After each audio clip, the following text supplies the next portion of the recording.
Hello and welcome to a very special edition of the Players Podcast, brought to you by In the Money Media, and this week also brought to you by Woodbine. It's a Woodbine takeover. Yes, we are going to be talking about racing from New York and from Keeneland, and we're going to be looking out at the Golden Hour Pick 4 once again, but Woodbine's the order of the day, and we're not just previewing Saturday. We're looking at Friday, Saturday, and Sunday, because there's a lot of exciting stuff going on. Guests coming up in the next hour plus include Jason Portuondo, Jeff Bratt, Ernie, Perri, Drew Coatney, Nicolle Neulist. She's here to talk about Keeneland stuff. We're going to have Tyler Whisman making his on-air debut. He's written for us on the website before. And we've also got our old buddy, Benny Southstreet, to wrap things up talking Golden Hour Pick 4. And we're going to get to it all right after this. Today's show brought to you in part by our founding partners over at the Thoroughbred Retirement Foundation. Big week for them. I have just been invited to co-host the Blackburn Horse Show on Tuesday night. Can't wait to do that. Always fun working with Kim and always fun shedding light on the fantastic work going on through the Second Chances program at the TRF. And we're going to do a little giveaway. I've got these really cool Chad Brown hats that I've been waiting for the right thing to do with them. We're going to give them away on Tuesday. All you have to do, take a picture of yourself watching the Blackburn Horse Show on Tuesday night and tweet that with the hashtag TRF Blackburn 2020. You'll be automatically entered in this drawing. More details to come on where to find the Blackburn Horse Show Tuesday night. Again, thrilled to be a part of it. And you can find more information. You know, if you're following me on Twitter at Looms Boldly, you'll get all the details from there. Speaking of the TRF, want to remind you about our In the Money whiskey. These are about to ship. They're actually going to ship this weekend. So jump on this today if you're listening Friday or Saturday morning, and maybe we can get this out to you immediately. This is my bottled in bond single barrel pick from the Albany Distilling Company, with our label on it. It's got JK and my silhouettes, the company logo right there. 6-year-old American malt whiskey. It's delicious. It sits somewhere between a Scotch and a bourbon in the way that it comes across, being a malt whiskey aged in a very bourbon-y style, may I say. Check it out. You can go to trfinc.org/players, make the appropriate donation, and we'll get you out a bottle. trfinc.org/players. We're going to lead off the show with a returning guest, somebody I always like to talk to, not just about horse racing, but also sandwiches from the Woodbine broadcast team. Hey, baby, can I get a veal? Mild. Take it easy on the peppers, please. Jason Portuondo making his sandwich order. It's all about the veal sandwich for you, isn't it? Oh, yep. 100%. 100%. So just right there is good. Thank you. Pete and I got to finish? Okay. That's bad. Okay. I'm good. Fantastic. Let's start off talking about a new wager that I'm very excited about. It's happening tonight. This show's dropping on Friday. This is Friday night at Woodbine, a cross card pick 5 with a low minimum, a 20-cent minimum, but also a very low takeout.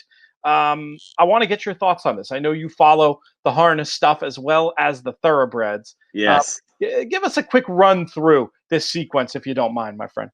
Okay, so the key to this wager is the low takeout. For me, anytime you're introducing a new wager, you've got to get people at least a little bit excited, and you can't, drop them right off the bat by making it a 25% takeout. That's not a good thing. So we had something similar before, Pete. It was called the crossover pick 4. It was the final 2 for the thoroughbreds and the first 2 for the harness on the same card in terms of the Friday or Thursday, whatever it was. But I look at it and I say to myself, why not? I think this is going to really work. And I love the fact that it's just not in particular in sequential order. I mean, we're not going to go races 7 and 8 from Woodbine and then races 1, 2, 3 from Woodbine Mohawk Park. So it's actually going to be race number 2 from Mohawk Park. Then we go race 7 from Woodbine, and then race 3 from Mohawk, race 8 from Woodbine, race 4 from Mohawk. Okay. Did I lose you? No, you're good. Okay. You got it. Yeah, so that's the order it's supposed to go in. So I've made my picks that way. I hope we got all the kinks worked out. Did you want me to go through my ticket quickly, or I'd love it. Yeah. Okay. I'm going to follow you in. This is my Okay. Friday night entertainment here. Perfect. Okay, so let's start with race number 2. So for race number 2 at Woodbine Mohawk Park, talking about the harness horses, I'm going to use a pair of them, both coming out of the same race that B2B was able to win. And B2B is actually in here, but I want to see that again before I actually believe that horse is that good. So Beach Demon, next door to that one, I'm going to kind of sandwich B2B. I like Beach Demon, who was a narrowly beaten second last time out. McNair stays in the bike for trainer Carmen Osiello. That's obviously a positive. But my top pick is going to be Retour au jeu, which means, appropriately enough, back to play, returning to play, because that's what we are tonight with Racing Night Live. I really feel like that Maxime Valai trainee just was a little bit too hot. You know, they made the move, brushed to the front. That quarter of 27-3, I think, took the sting out of this horse. That was the first time on the oval. Now he's got some footing underneath him. I think that that horse is going to be one of the keys. Speaking of keys, I'm all in on Ride a Comet when we get to that second. Like now, thoroughbred-wise, Mark Cassie's horse has been off since 2018. Mark Cassie has done really well with horses like this. Not So Quiet comes to mind. Came off a 2018 layoff, was able to win this year, Pete, and then most recently won the Vice Regent Stakes. So Ride a Comet, all in on that one. Just the back class alone, even with all of the potential ring rust, I still think he's the horse to beat. So soloing in on that horse. Then we go to race number 3 at Mohawk. And for race number 3, I said to myself, it's kind of tough, but I'm trying to keep this ticket somewhat economical. So even though I wanted to use probably 6 or 7 of them, I'm going to spread. I think this is the most wide open leg. I'm going to use Roll with Sparky on the drop. The back class of the 2, Sand Between Your Toes. She's a millionaire mare, if you will. The Speed of Betcha Baby also dropping down. That's the 8. And Watch My Luck from the second tier. So 1, 2, and 8 in that third leg. Then we go to the fourth leg, back to Woodbine.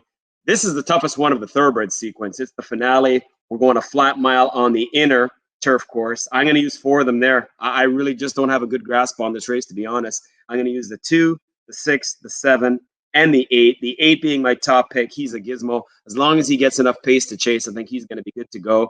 And then to wrap things up, we'll go to race number 4 at Woodbine Mohawk Park. Just 2 of them. Better Be Donna for the combination of Jury and Osiello. But my top pick is actually Kloof Street. I like her a lot. I know post 9 is tough. It's the dreaded draw. It's as far as you can get on the gate.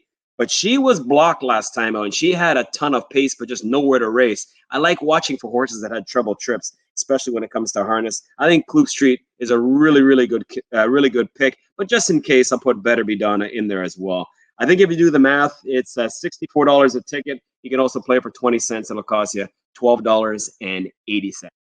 Beautiful stuff. I will be following along and looking forward to watching. You'll be on TSN tonight?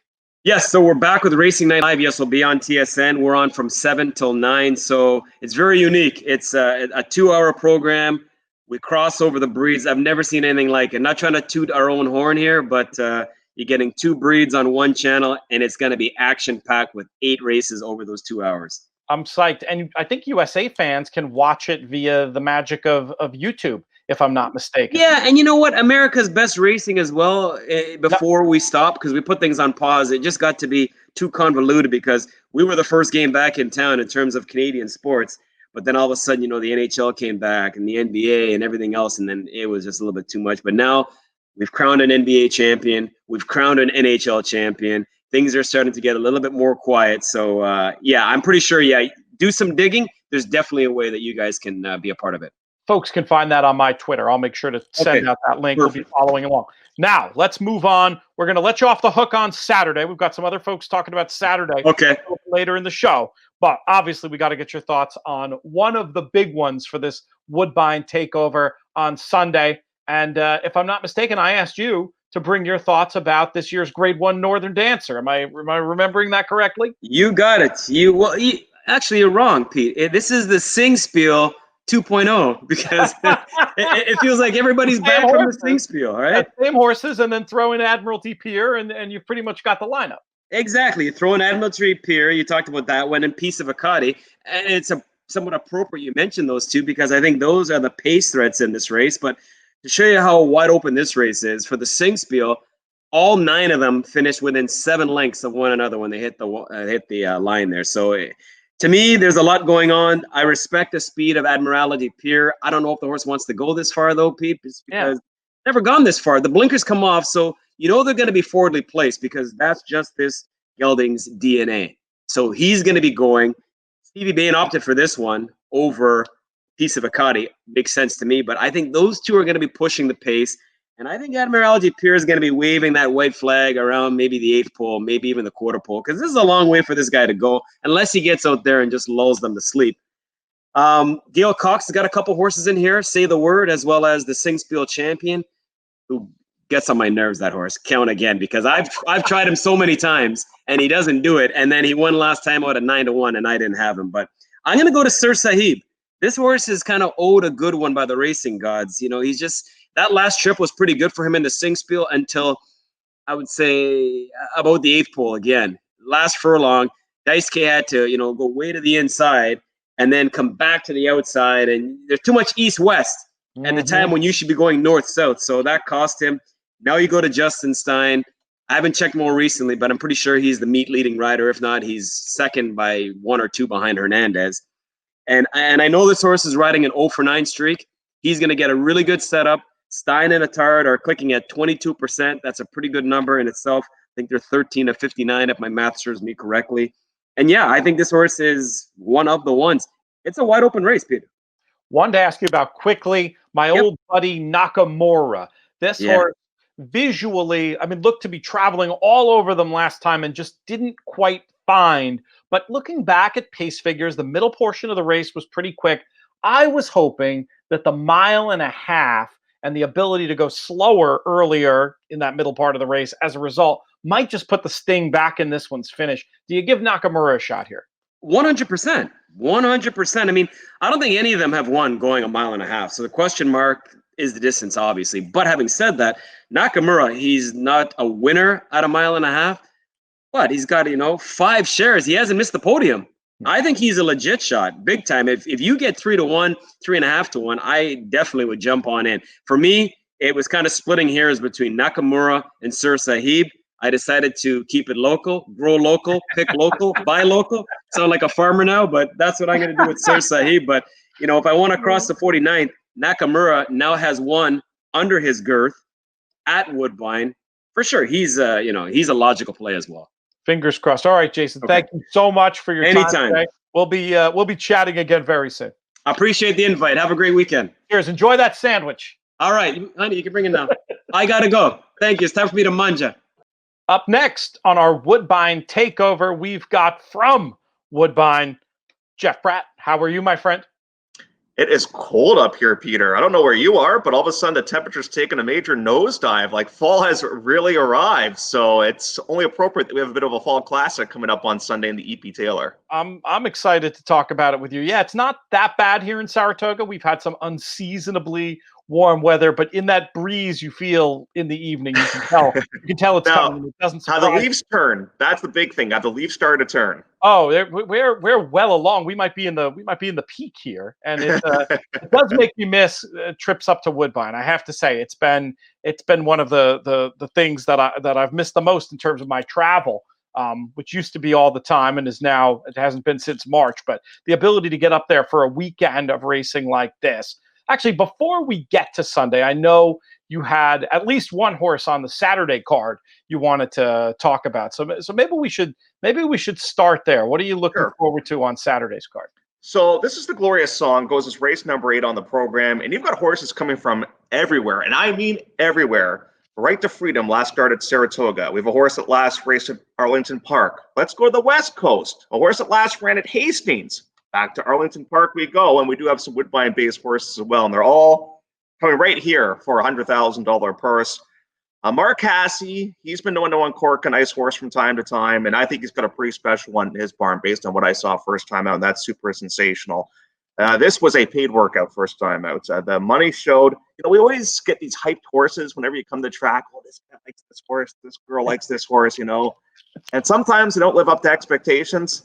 This was the real deal. This horse passed with flying colors. But Charles Penny in that race, too, was pretty impressive first time out down at Arlington. So you've got some pretty highly thought of individuals, but I think Super Sensational is a really talented individual coming up in Saturday's Glorious Song Stakes. What kind of a price do you think we can expect on Super Sensational, given the hiking class and this competition coming from all over North America to converge on Woodbine on Saturday? Well, I think we'll be okay. Maybe 2-1, 5-2, because I think Charlie's Penny, because the fat buyer the horse got in that last race got an 82 figure. That's a big, big number, won by 7 lengths. And the one thing too with Woodbine, and we're very appreciative of this, is we've really enhanced our profile simulcast wise. We got a lot of eyes, a lot of American money coming into our pools now too. So I think we still get 2-1 or 5-2, I would say, on that horse. I would say that'd be more than fair, given the visual impression. Definitely might not be the high figure in the race, but gave the impression that there's still more under the hood. Right, exactly. And that's what I love to see in a first career start too with a horse like this. Not overly taxing race. We did not get to the bottom of the well by any means. And let's see what we've got here, second time out. And it doesn't look like the horse slowed down based on that last move, 46-3, getting ready for this engagement.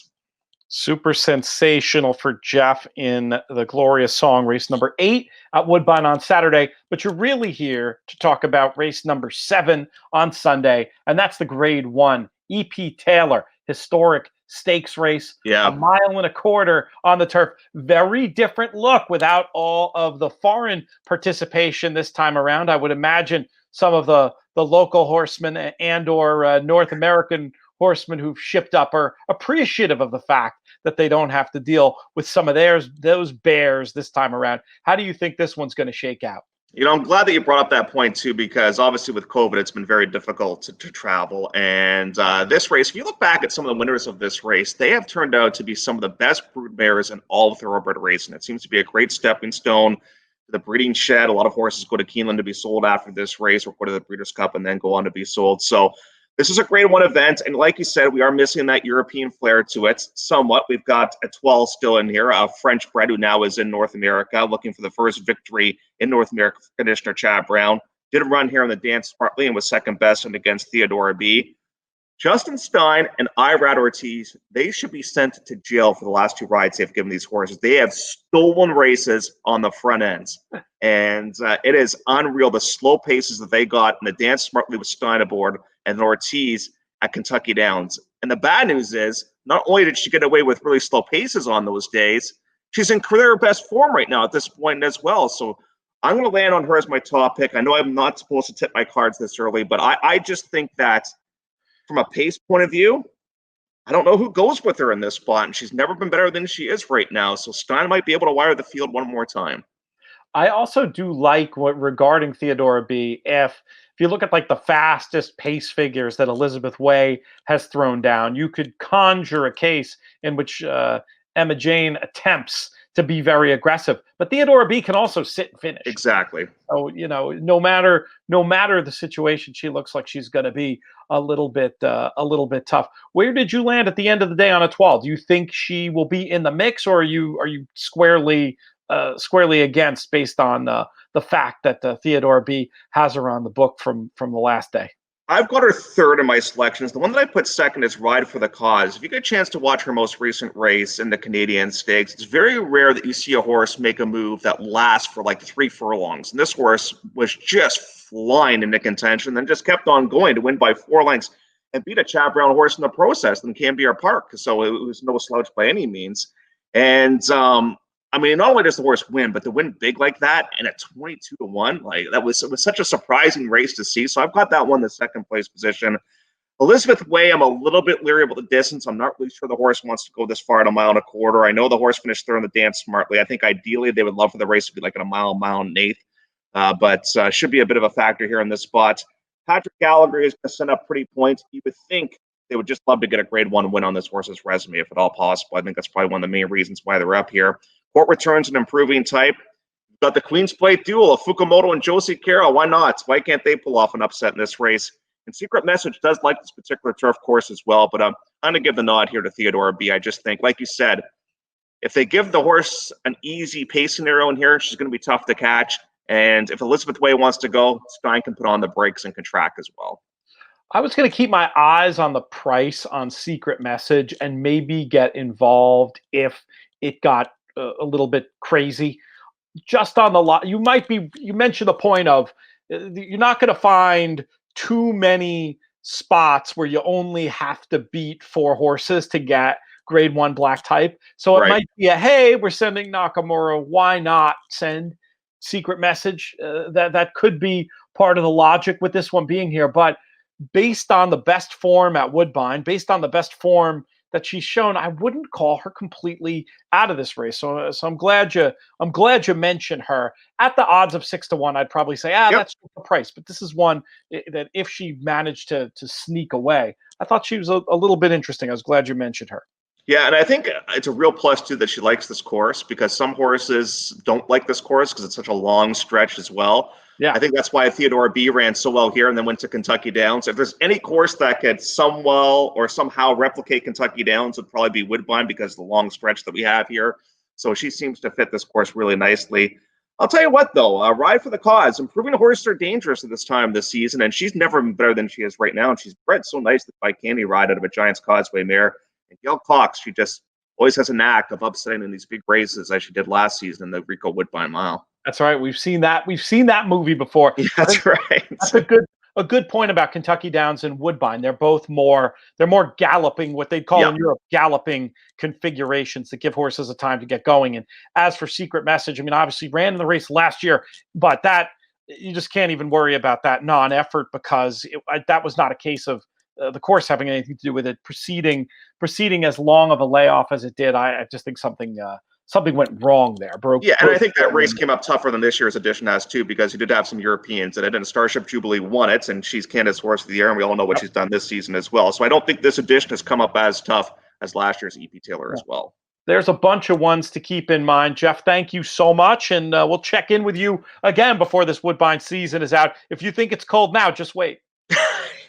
We go to the middle of December. I know, but that's okay. We're Canadians. We're supposed to be okay with this. I guess I'm not. But yeah, looking forward to it, Peter. Anytime you want to chat, you've got my number. You were the man. Thank you so much, my friend.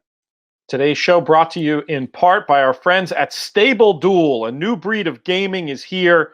A big fan of Stable Duel. You can play via the Stable Duel app. You can get more information at stableduel.com. We've got a video coming soon with Stable Duel frequently asked questions that I'm excited about dropping. Games this weekend at a variety of price points.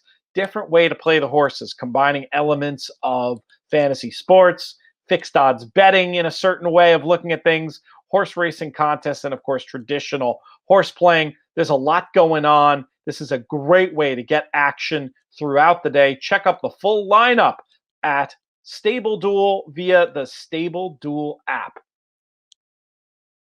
Next up on the show, very happy to be joined by one of the sharpest folks around when it comes to talking all things Woodbine. He is the clocker up north, and he does all kinds of other stuff, including the Clocker Report on woodbine.com, makes the morning lines up there. Our buddy Ernie Perri back on the In the Money airwaves. How are you, my friend? Hey, great, Peter. Thanks for having me on today. I want to start on Sunday. We're doing this Woodbine takeover of the show today. We've got the 3 big graded stakes, most interesting stakes racing in North America, happening north of the border this weekend. And I wanted you on to do a little bit of a deep dive on the Grade 2 Nearctic, going 6 furlongs on the Woodbine turf. And I was curious what you thought was going to happen in this race. Who are you interested in from a gambling perspective? Yeah, so first of all, I'm glad that the race is on Sunday. I mean, Sunday used to be our big day. Obviously, we switched to Saturday to accommodate a lot of people, but I think all eyes will be focused on our card on Sunday. We have great stakes races, like you said, and there's a couple in here. Obviously, one that looks great that's run against some tougher horses is Kanthaka. My only concern is I would think this horse might prefer 7/8. But that Jaipur race was good. Obviously lost to Alexandra, which is a nice one. And our local probably best bet here is Silent Poet. This one has been pointing to this one. And I think Silent Poet's going to be the lone speed. So a lot of these horses need some speed to close. Kanthaka is obviously a closer. Blind Ambition's a closer. Olympic Runner is a very deep closer. And I wouldn't discount the filly, Lady Grace. My only concern with that one is the buyers came up a little low, but 106 and 4 for the Royal North. that she won the grade 2. The horse is peaking, and the last couple of works were fantastic. That's good to know. If I held your feet to the fire to make a selection in this spot, would you go to Kenthaka, or would Silent Poet's potential pace advantage be too much to overcome? Yeah, I would agree with you there. I think Silent Poet's pace advantage would be too much to overcome. Again, the horse runs about only 5 times a year, mostly stakes, and he's been training fantastically leading up to this one. And you can see every work has been 59, 59 and 2, a minute and 2, and 59 and 2. Very consistent, older gelding. So I would think it's his to control. And I would assume that, having seen those works, that he's been doing that well within himself, Silent Poet. Those workouts, it's not being asked to produce those fast times as much as just natural talent and speed. Exactly. He never gets asked in the morning. He does a lot of his work solo. Just comes out and he works very, very easily. And like I said, I wouldn't discount the filly. I would use the filly underneath probably with Kimura. That's Lady Grace, who you said also has been looking fine in the mornings. Correct. Yeah. Excellent. A couple of good ideas there. I guess if it is going to go to a deep closer, City Boy might have to try to do a little bit more on the front end to make Silent Poet work harder. But the last time they squared off, it was a mismatch that went the way of Silent Poet. So I don't know. I was thinking maybe coming back in just 2 weeks out of a 5 furlong race, that maybe City Boy would have enough pace to maybe allow the closers to get involved. But I also take the point that Silent Poet might just blitz him here. Yeah, City Boy is the only other one that can go to the lead, or may try to go to the lead, but I don't think City Boy can handle Silent Poet. But hey, if he does go and softens him up, obviously that will open it up for a closer. You got to remember that City Boy won this last year at 24-1, and it was on a yielding course. And we've had a lot of rain over the last few days, so that one might spruce this one's chances. But I think is up against it here, but might soften Silent Poet. But those are the only 2 real speeds in there. All right, good stuff on the Nearctic on Sunday. Let's pull back and look at Saturday a little bit, Ernie. I know you have a few horses on this card you wanted to talk about. What are some of the races that piqued your interest on Saturday at Woodbine? There's Saturday race 1. It's a smaller field, but I like a horse, Joker's Run, for Mike DiPaolo. Worked on October 10th in a minute and 2. She worked by herself, but it was rather eye-catching. It was a nice-looking work, lengthening stride, and there's going to be a favorite in there I think she can upset. Don't know what type of price you'll get, probably 5-2, 3-1, but we'll take that over betting the favorite there. Oh, definitely. I think that sounds like a great way to get this Saturday Woodbine card off to a good start. You have a couple other spots on Saturday that caught your eye? Race 5, Riptide Rock for Sita Tard. Worked out of the gate in a minute and 4, outworking a horse, Handsome Devil. The barn has high expectations. I like that work. It was a nice work out of the gate. Came back to work in 58 and change, actually.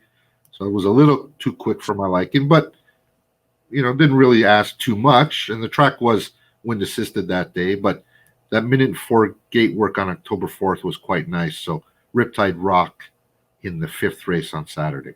2-year-old maiden. So those workouts for me just take on all that much more importance when that's what you're talking about. And at 6 furlongs, hopefully can carry that speed that Ernie's talked about and seen in the mornings. Any other thoughts for us? Yeah, one last one, Rock Crest. This was one of our better 2-year-olds last year, actually, and then went down to Florida to take on some tough ones. So I think this one's rounding back into form as a 3-year-old, 59 and 4 in company the other day, and the price should be right. And I think the horse is just rounding back into form. Which race is that one? Sorry, race 11 on Saturday, Rock Crest. Race 11, Rock Crest, rounding back into form. I love it, and we love talking to you on these airwaves, Ernie. For more from Ernie, check out woodbine.com, the Clocker Report on there, and we look forward to having you back on again soon. We've just received word that we're going to be covering the Woodbine meet all the way through its conclusion in December. So, Ernie, that means plenty more chances to to have you on and look back at this season and look forward to hopefully finding a few more winners. Thank you, my man. Can't wait to have you back, and can't wait for the day when I can cross the border and come up and see you again. All right, Peter. Thanks for having me. You're talking to the big shooter, Peter. Call anytime here. Who's that? Who's that? My fan club doesn't know we're on. These guys. Yeah, we love it. We love getting crashed. That's fantastic stuff. All right, guys. Have a great one. We look forward to betting Woodbine all weekend. Anytime, Peter. To complete our Woodbine takeover, our fourth Woodbine guest of the show, very happy to have him back with us. You know him from his work over at inthemoneypodcast.com, where he's been doing a fantastic job, even though I did beat him in a head-to-head last week. Happy to have him here to talk about Saturday's late pick four. He will also be doing Sunday's late pick four on the site, which includes one of the stakes races. Who knows? If he's feeling generous, maybe he'll give you bonus coverage of the other big Woodbine stakes. We'll see how he feels about that. I'm speaking, of course, about Drew Coatney. Drew, how are you today? I'm doing good. I woke up a little extra early to start looking at these cards. I'm getting excited for this weekend. A lot of good races in action over at Woodbine. Yeah, there were, as is typical, and this weekend particularly with the Sunday fair, going to be definitely having some. Actually, I'll be on TV, so it'll be easy for me to cover. But if I weren't on TV, if I wasn't doing Sky Sports Racing, I would be multitasking with NFL and this great-looking Woodbine card. Any chance you'll be offering your thoughts on the blog about the other Woodbine stakes that aren't in the pick four sequence? Can we twist your arm to possibly do that? I think so. If I don't have an opinion, I'll probably just make that be known. Hey, no opinion here. That's why we're not covering it. But yeah, when we see grade ones early on in the card, I think it looks like it's going to be a great pick three sequence in that middle of the card with the two grade one bookends and then a maiden special weight in between, I believe is how they carded it. So you could get some good value with those massive maiden special weights as well. So yep, we'll try and cover a couple series on the blog this weekend. Love it. Let's talk on this show about the Saturday late pick four. It begins with race number 9, and we've got fillies and mares going a mile and a 16th on the Woodbine turf. How did you want to get this thing kicked off? Yeah, I like the number 5, Mar Woods at 8-1. I don't know if we'll see 8-1, but I thought 2 back fell on her face almost. And then it became a paid workout from there. It was way too far back. Jockey realized that and just hand rode while closing very well right behind the likely favorite in today's event. And then came out at 15-1 last out and got the job done. So get a stalking trip today, get the job done at hopefully a price of 8-1. I do like the favorite here. I think number 3, Tappity, cleared the first level allowance condition with pretty much with ease last time. I think we'll be necessarily closer to the pace just looking at this group of horses. There doesn't seem to be a ton of speed in this spot. So I think she's just going to be able to sit and finish past them all in this spot. I like your creativity with number 5, and I may consider as a backup. But for me, this one is just all about Tappity taking the next logical step up. Again, I think is going to get just a perfect trip in here and fits on numbers despite the hike in class. Let's talk about race number 10. You have another thought on that one? One last thing here, Pete. I just wanted to mention number 6, above all names, may get hammered in the betting market because is running against stakes horses like Ride for the Cause and Sav and Genie B, all of these types that are doing great things, but is still at this level. So I just wanted to call that out. I think the number 6 is very logical as well for your horizontal plays. 5-2 on the morning line, above all names. We'll get this pick 4 kicked off, and then we'll head to our second leg, which goes as race number 10, 3-and-up allowance type, 6 furlongs on the synthetic this time. And I'll kick it off. I'll do that thing where I kick it off when I have the uncreative opinion with number 1, Spanish Ballerina, who I thought might end up being a little bit too much for these on the front end. Granted, did get run down last time, but I think this is a little bit easier of a race. And just looking at the figure edge, when you give me the horse with the best figures and I put them on a clear lead, it's hard for me to get off them. And that's why I like Spanish Ballerina in this spot, What do you see? Yep, I am with you on Spanish Ballerina. It had to be hard ridden last out when fading late, so I think that might have had a little bit of an impact there.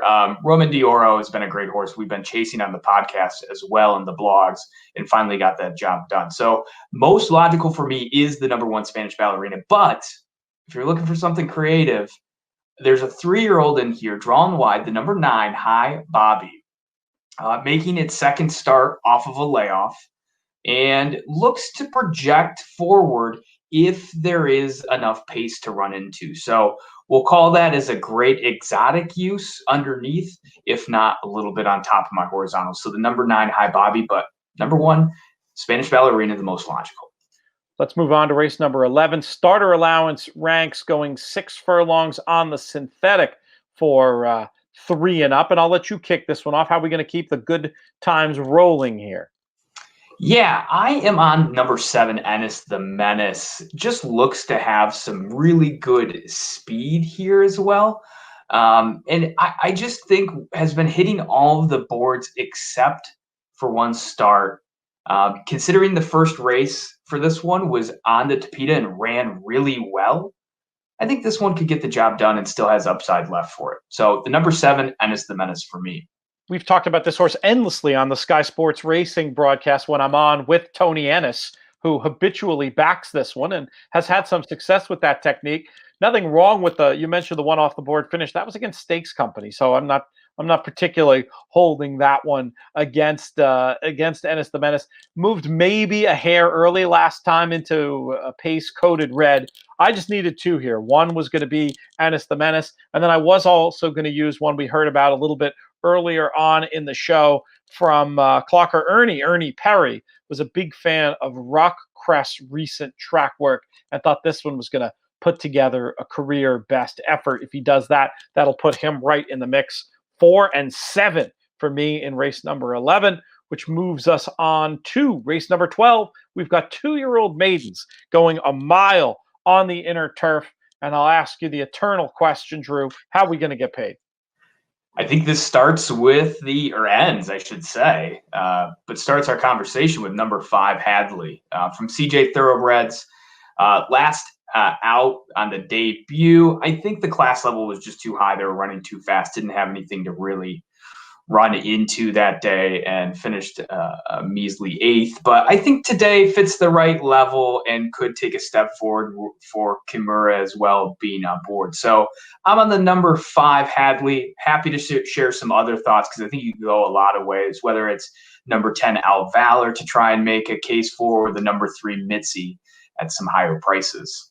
Yeah, we'll talk a little bit more because Hadley was the only one I was going to offer. It's a massive class drop. And just when you see the composition of the field from the first day and the field from here, this one really just looks to have an advantage. So I was uncreative.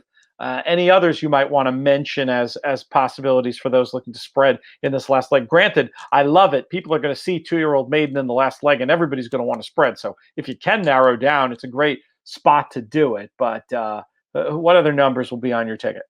Yeah, I have the number 3. I agree with you in that first sentiment of trying to stay a little narrow. If you kind of spread too far, I think at that point you may as well just play the pick 3 and lop off this last leg. But I have here for the number 3, Mitzi, was against the pace flow being near that lead, even though the PPs really don't show it, and had to travel really wide. So with the better post draw, right, and you never know how the pace is going to unfold in these younger events, but you're hoping that this one's a little bit forwardly placed and continues to train on well also. So the number 3, Mitzi, and I think the number 10, as I said, Al Valor, a very long shot, needs to command value, but trains on well and just hasn't been able to put it together in the afternoon. So there might be a chance with this one to stay out of trouble and close late at what should be a bomb of a price. So those are going to be my 2 backups here, but you can make a case for a lot of them. We might not have a head-to-head this week. The only thing I can think is if we can conjure something in race number 9 where I like Tappity Tap, you liked Marwood's War and above all names. I mean, we could go head-to-head. We could do that same trick head-to-head with those 2. push if Tappity runs second. I'd be game for that. Or if you have any other ideas, I'm all ears. Let's do Marwood's War. The number 5 hits the board. It's a push. Okay, I'll give you that too. I'll increase that. We'll add that stipulation in there. And I don't need the number 6 above all names. Let's just do number 5. If it hits the board, we push. If I run ahead of yours, obviously I win. Totally fair. Let's do it. The 2 against the 5 in race number 9. That's our weekly Woodbine head-to-head. Good stuff, Drew. We appreciate it. We will see you on the InTheMoneyPodcast.com website, and we'll be talking to you soon on here. I announced earlier in the show that it's official. We're going to be working with Woodbine throughout the rest of their meet. So lots more good Woodbine content to come from you. Thank you, my friend. Have a great weekend. You too. Thank you, Peter. Just a reminder, lots of great stuff over at InTheMoneyPodcast.com. You can sign up for our newsletter by clicking on that tab and entering your email address. Great way to keep up with everything we've got going on over there, from Naomi Tucker's Talk Racing to be Spencer Lugenbuehl's Red Board Rewind, the eponymous Matt Bernier Show, Nick Luck Daily, JK+1, and of course our flagship shows covering everything from the Stronach 5 to our weekend recaps to our weekend previews. Lots going on over at InTheMoneyPodcast.com. And soon we're going to be debuting something that you're going to want to check out, In the Money Plus. Yes, we are going to have a little bit of a premium service going on for the Breeders' Cup. Lots of extra content. Nothing that was free before is going behind a paywall, but we are going to have a Breeders' Cup betting guide with contributions from lots of In the Money regulars. More to come on that. Just want to put that bug in your ear. You can help prep for the Breeders' Cup with In the Money Plus, and check us out anytime over at InTheMoneyPodcast.com. Next up, joining us to talk about the late pick 5 at Keeneland on Saturday. You know this horse player and handicapper from the Chicago Race of the Day podcast, writing over at Thuricap.com and Bet America. Nicolle Neulist, welcome back to the In the Money airwaves. Thank you so much. I'm glad to be back here and glad to talk to you about Keeneland today. It's an interesting little pick 5 sequence, isn't it? You were telling me off air how and why you were particularly pleased to be talking about this one. Share that story with the viewers and listeners. Oh, certainly. I adore this sequence because, for one, 3 of the 5 races are either 7 or about 7 furlongs, and I really enjoy handicapping those extended one-turn races, 6.5, 7, the one-turn mile, just because they seem to draw a mix of conventional sprint specialists stretching out, routers cutting back, and then a few real specialists. And then, of course, there's a 2-year-old race along the way, and I love 2-year-old races because of all the pedigree analysis. 2-year-old races with lightly raced runners, first-time starters, horses trying something new. I live for that. Good stuff. We've got the right sequence to have you here for today. It kicks off with race number 6. We've got a 3-and-up starter allowance going 7 furlongs on the dirt. Normally, I have the guest go first, but I'm a little boring here. And sometimes when I'm a little boring, I chime in first in the hopes that the guest will then enlighten me with something a little bit more creative. But I thought Cool Bobby looked like the one in this spot I thought would get a good trip from down on the inside, either trying to make the lead or going the stalk and pounce route. Nothing super clever here, just one that really fit for me on figures and form, and I thought would get a good trip. How do you want to kick this sequence off? Oh, I mean, Cool Bobby, I agree. Probably the horse to beat, has some tactical speed from the inside, 7 furlong form. Cool Bobby is probably my least favorite sort of chalk that I ever see in a race. Just because, well, the horse is 2 for 15 with 8 underneath finishes and doesn't win. But on the other hand, the horse has mostly been running in straight allowance company, and this is a starter. It's a meaningful class drop. So Cool Bobby is, if it were a straight allowance, I would say, no, use underneath, not wasting my money on a pick 5.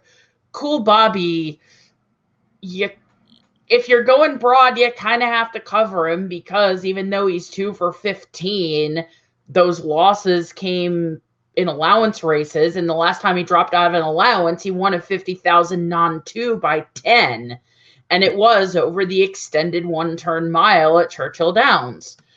But I did decide to get a little cute in that race. My top selection in that is the number 8, Lonely Private, who is protected first off the claim by Wesley Hawley, who can be pretty shrewd in those claiming ranks. He can work a nice outside stalking trip, and he's strong at 7 panels. He's got a win and 2 seconds and 3 starts over the distance. And even though it is a step up from that claiming 40 that he just won last out, if he finds his best, he can do it, and he is just going to be a little more price, and I think has a little more upside than Cool Bobby, who, yes, he's taking a class drop, but he's also 2 for 15. Fair enough. And another interesting thing about Lonely Private, definitely has improved since the ultimate equipment change being folded over the summer. And you make a lot of good points as to why Lonely Private worthy of inclusion as we kick off this pick 5 at Keeneland. Next up, we've got those 2-year-old maidens you were talking about before. We got fillies going 7 furlongs on the dirt. I've got some thoughts here, but I really just want to hear you roll with this one. What do you like? Oh, there are a lot of different ways you can go with this. I mean, I have to have at least 4 horses covered on this ticket to feel in any way confident. Probably the one to beat on form is actually a horse that I've seen run twice already. Hippie Cowgirl is coming in from 2 starts at Arlington, and Arlington and Hawthorne, that's my home base. So it was interesting.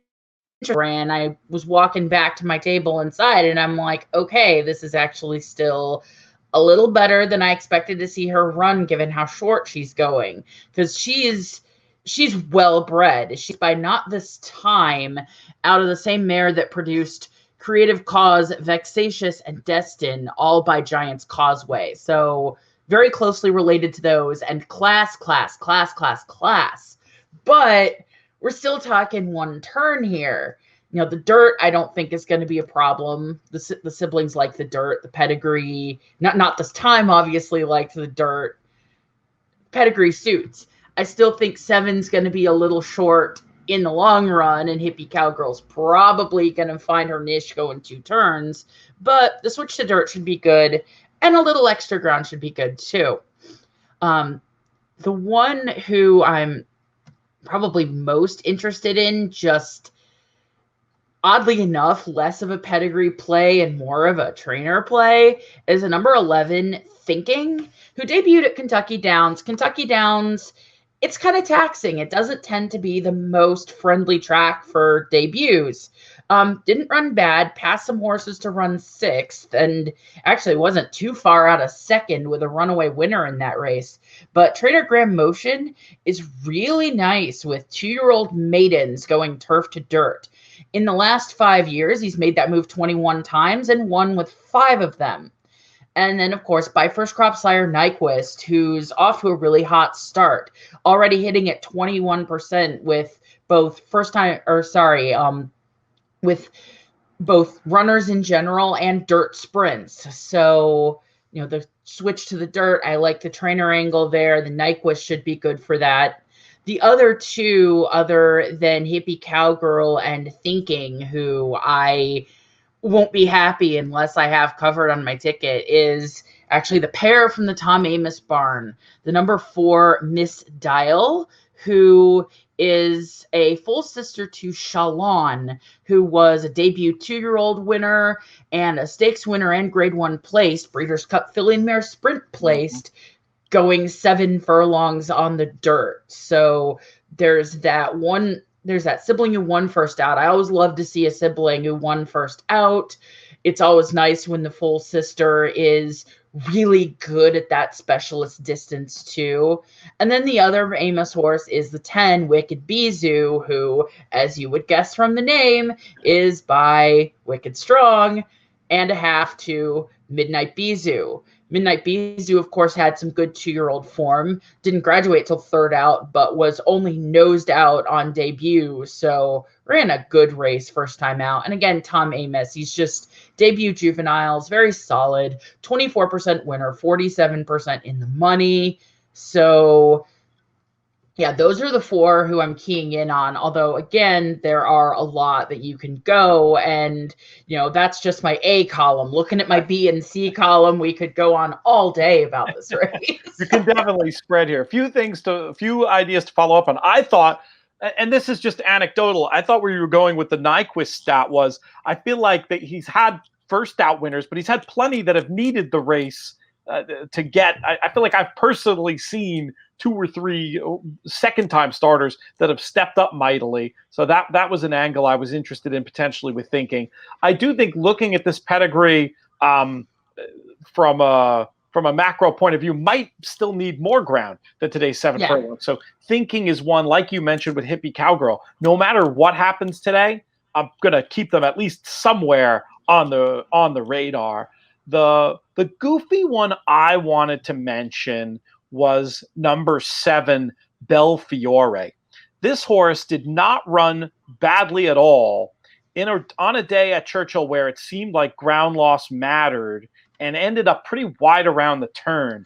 I thought she could improve at a very big price potentially in here. Just had that look, the run through the lane in that race had that look to me of one where maybe this was a young horse figuring things out on the fly and maybe would be better the next day. So I'm going to keep Belfiore in the mix as well. Was that one you gave any consideration to? Oh, when I said there are plenty of horses we could talk about in my B's or my C's, Belfiore was one of my B's. Yeah.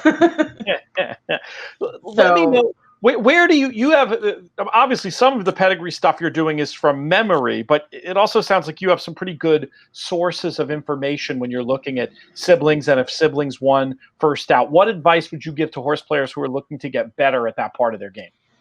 I mean, my favorite thing to use, just because it's all in one place to look through and get that sibling information just at a snap, is that's all in DRF Formulator. That makes it really easy to do that stuff. But if you don't have access to Formulator, what I did before I had access to Formulator was on Equibase, it's called Dams Full Search. You can either Google Equibase Dams Full Search, or if you put in just complete junk as a horse name, it'll say, hey, click here to search by dam name and year. And if you don't put a year and you just put the dam's name in, it spits out all the other racing age horses out of that dam, and you can look at their pages and see if they won first out. Oh, that's a good, a little bit more legwork, but a good free way to get that information. And how do you keep on top of, you're talking about, Not This Time and Nyquist and their records as sires in their first year. How do you keep on top of all that stuff?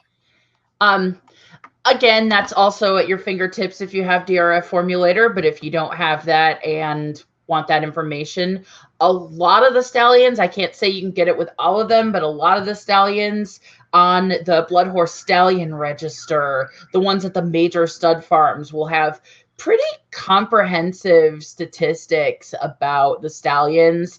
If you go in, it'll give you a link to like the equine line sire snapshot that gives you, at least a look as to some of the statistics for the sire.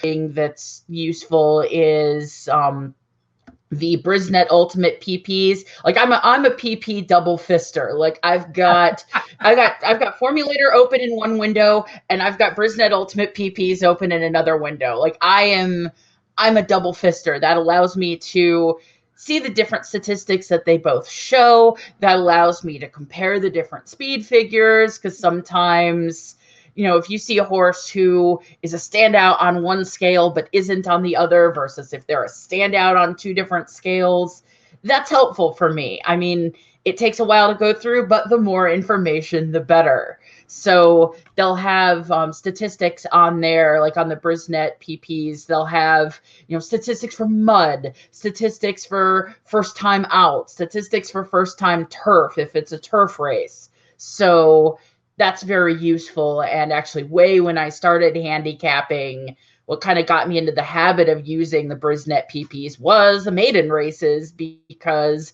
they had a lot more information than, say, just the program at the track or whatever else I could get my hands on. So yeah, it's a lot of collating from different sources, but it's very helpful.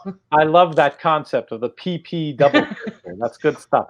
All right, let's move on to race number 8 at Keeneland on Saturday. 3 and up Allowance going 1 1/8 on the turf for 3 years old and up. We'll get back on schedule and have you kick this one off as well. What did you come up with? Oh, I mean, this is a 3 other than, a lot of stakes quality horses. It's wouldn't be out of place as like a listed or a smaller black type stakes. The one to beat is probably Don't Blame Rocket. He's gotten into some better form this year. He's been chasing around the likes of Factor This and Ivar and Digital Age. So he's got some, he's been keeping very good company. He's already a winner at the distance. The one kind of question that I have about Don't Blame Rocket is, why is Julian Leparoux riding counter offer instead of Don't Blame Rocket? Though he's obviously getting a capable replacement in Tyler Gaffalione. Don't Blame Rocket can win. I wouldn't single him. The other two who really interest me here, the number 4 Midnight Tea Time comes in good form, came close to back at this level at Saratoga, and then was second in a restricted stakes at Kentucky Downs, so nice form. He's already a winner over the course and distance, won his maiden special weight going 1 1/8 at Keeneland, and he wasn't embarrassed running 4th at Fairgrounds behind Factor This either. Turned out to be a very... Factor This, I was a little skeptical during Fairgrounds, but it turns out he's just been a seriously good horse this year. And then he also keeps Adam Beschizza, who, just kind of looking through his form line, seems to bring out the best in him. So I've got to have Midnight Tea Time on there. And then the other one who I'd be really keen to use in this race is the number 7, Corelli. Made just the 3 starts this year, was 3rd in the United Nations 2-back. Didn't run as well in the Sword Dancer, but 1, it was tougher, and 2, it was on soft turf. It's probably not going to be soft at Keeneland on Saturday. And also Florent Giroux. He's having a fantastic meet. The one question that I have most about Corelli is the distance, because this is a little short compared to what he's been doing. But Corelli has one going as short as 1 3/16. And again, like these 3 other thans are kind of interesting, because you get the Allowance horses who are stepping up from the 2 other than level, or kind of taking a shot. And then you have these horses who are seriously holding their own in stakes company, but may not want to catch the Factor Thises or the Ivars or the real grade 1, grade 2 type horses. And so, in these, a lot of times I tend to gravitate a little more towards the ones who are showing good but not getting over the mark form against far better horses and far deeper fields. I think you made a great analysis there of the 3 most likely for sure. I was definitely willing to give Corelli another shot. I wasn't thrilled with the ride the last day, just perfectly honest. He managed to be somehow managed to be too close while being under a tight hold, which is just not something that was ever going to agree with him. That usually doesn't lead to good things. Exactly. And it certainly didn't with that 5th place finish beating 18. This is a talented runner. And this is good European handicap form. It might be too sharp, but I could also see this horse just absolutely flying at the end. I think Giroux will suit him. And I was going to give him another try in here. I definitely have respect for the other 2 at the top of the market you mentioned. And the thing I want to dig for, and I haven't gotten there yet, but I do want to come up with a long shot front running type in here to potentially upset the apple cart from the front end. Because just looking at where the 3 horses we've talked about figure to be placed early in this race, it's all going to be pretty far back. And I wonder if there isn't somebody at a big price who could try to give these the slip. Did you have any thought about who might be the best speed or might prove to be the best speed in this spot? Yeah, I didn't love any of the speed horses. I'm pretty sure that I'm pretty sure that Busy Channel is gonna go. Like, he's a turf router, but you'll know this if you handicap Chicago ever. He's good old fashioned Ravelli speed, but I'm just not sold. I think he's going to be the speed of the race. I just don't think that he's going to win going 9 furlongs against these sorts of horses. As far as horses who can be a little bit, closer. Yeah, I just didn't like a whole lot of them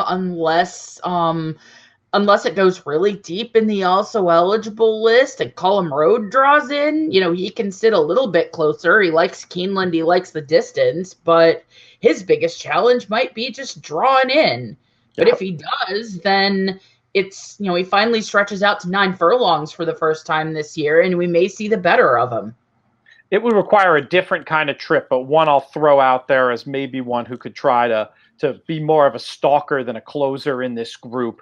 And get first run on the horses we like better. Temple is one I might try to keep on side. Manny Franco from that outside post maybe has to use them a little bit earlier and will hopefully not be too far back. But it's it's another race. We've had a few spready type races in this sequence. And I think at the end of the day, race number 8 is going to be another one. But let's move on to race number 9, the featured race of the day, the Grade 2 Raven Run. 3-year-olds going 7 furlongs. Lots of speed in this one. I was tempted to try to get a little bit cute in this spot with the California Shipper, who's shown the ability to sit and finish, which might just be the right recipe for success here. If one of the speeds doesn't just go on with it and bury this group, I definitely want to have some secret keeper, some number 10s on the ticket, just from a race design point of view and from my unending prejudice of liking West Coast speed horses when they ship east. Nicole, how did you see this one? Yeah, I thought there were 3 major horses to key in on, and Secret Keeper is absolutely one of those horses to key in on. Secret Keeper can get an outside stalking trip. I like the 2 one-turn starts. Hasn't gone 7, but 6.5 suited nicely, and that's a positive sign stretching out 7. And it's kind of interesting that comes from a trainer who just doesn't make a habit of shipping all the time. So there must be a really good reason that Size is shipping Secret Keeper out to here. The other 2 who I keyed in on are, if speed survives, it's probably going to be 4 Graces. There's a decent amount of speed, but she survived the best of the front end brigade in that just absolute torrid fight between her and Monday Call in the 8 Bells, and then only got run down late by Sconson. And even though there is some other speed here, I'm not sure if it's going to be quite as demanding as Monday Call was. And 4 Graces just loves 7 panels. She's well proven going 7 furlongs. And the other horse who I actually have as my top selection is the number 6, Reagan's Edge. Coming second off a break, and she's been chasing around Frank's Rocket, who has emerged as an absolutely serious horse out east. And what I found interesting was 2-Bat going 6.5. She came real close. And, as good as 4 Graces is, as good as some of these horses are, Frank's Rocket is at least as good as the better horses in this race. So if she's got that form going 6.5 through Frank's Rocket, and then also stretch to 7 probably suits nicely and can come running late. I've mentioned that there are these horses who want to be either on or close to the lead. And if that gets pretty hot, then Reagan's Edge is probably going to be doing her best work late, and the 7 furlongs should hit her right between the eyes. I like it. Let's give a word about the morning line favorite and one of those other speeds presumably signed on here, Venetian Harbor, a horse we've spent a lot of time chatting about on the In the Money airwaves in her time. How do you rate her chances? I mean, she certainly fits, but my worry is that she's best when she makes the top. I mean, she'll hit the board when she's kind of pressing the pace, but she's best when she can make the top. And I think Four Graces is going to make that mighty hard. Mm-hmm. And fair enough. I think Venetian Harbor is going to be an underlay on top. And she's just a horse I'm not really interested in chalk on, either in the win pool or in a multi-race wager. Yeah, reasonable. I like her more underneath. It's not the easiest assignment with that with Four Graces drawn to the inside. I might feel differently, honestly, if those post positions were flipped. Let's move on to the nightcap. You got one more thought on that one? No, I'm just saying I agree with you that if the post positions were flipped between Venetian Harbor and Four Graces, it may be a little different, but I think Four Graces is going to have to gun it past her from inside, and that puts Venetian Harbor at a disadvantage given what we know about her. Let's move on to race number 10. We've got 20K claimers going 1 mile and a 16th on the dirt to complete this sequence. How are we going to get paid in this Keeneland Pick 5? All right, the two horses that I'm keying in on here in this 20 non-2, I mean, it is a non-2, so they can be a little chaotic, but quarterback Dak, the number 2, both his efforts going 1 mile and a 16th on the main have been good. He has a good effort, even though it was on the slop, at least one good effort that was local. The question about quarterback Dak is that he's never run on perfectly dry dirt, but he's got tactical speed, which plays well in dirt routes at Keeneland, and he is dropping down to his lowest level yet. So in a race where there are a lot of horses that I don't particularly like, there's more that I like about quarterback Dak than anybody else.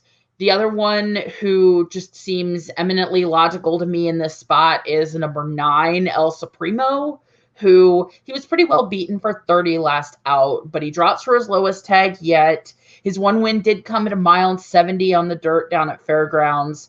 And even though David Cohen hasn't had a lot of mounts this meet, when he's taken calls, he's made them count. So I like seeing him there. Again, nothing spectacular about El Supremo, but he and quarterback Dak are the two that in a race where there are a lot of horses that I don't like, there's quite a bit that I do like about those two. We're reading each other's mail again here. I had it 9-2. I thought they're both going to trip out. El Supremo, I did give a little preference to, as you mentioned, the new low level and the really nice projected trip, presumably from the second flight, stalking speed. And I think might be able to finish past them all, but I definitely want some quarterback Dak in there as well. Well, Nicole, thank you very much. Just a reminder, folks can check you out on your Chicago Race of the Day podcast and read your work at Bet America and ThoroughCap.com as well. Look forward to having you on again soon. This was a lot of fun. Thank you so much. This was a lot of fun, and have a great day and good luck this weekend. Cheers. Cheers. Thank you so much. That was a lot of fun. That was good. It was a good conversation. It helped with bringing things into. I love it when these conversations, bring things into focus a bit. And that's what it felt like was happening for me there. So good stuff. Godspeed this weekend. And yeah, let's talk again. Let's talk again soon. I am happy to talk whenever you want to talk. I had a lot of fun doing this. Awesome. Next up, we have to talk about the racing at Belmont Park this Saturday. An accomplished horse player who's also been super helpful in the last few months over at InTheMoneyPodcast.com, doing some terrific behind-the-scenes work on our website and some other special projects. Tyler Whisman, welcome to the In the Money airwaves. Thanks for having me, Pete.